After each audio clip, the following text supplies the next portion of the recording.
Hi guys, ito po sila Imam and welcome back to my YouTube channel. For today's video, alam niyo po ba na merong 5 benepisyo ang nakukuha sa pag-iinom ng Yakult? Una ay tumutulong itong mapanatiling balanse ang ating intestinal flora or ang ating intestine.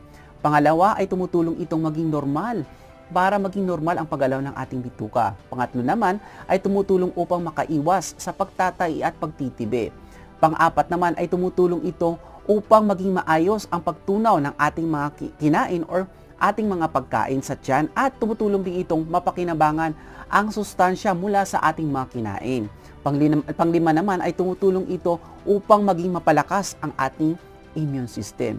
So yun po yung mga benepisyo na nakukuha natin sa pag-iinom ng Yakult. And alam niyo po ba na meron itong 8 bilyong Lactobacillus paracassis trenchirota, which is ito yung nagiging dahilan ng mga benepisyong ito or kilala sa tawag na good bacteria.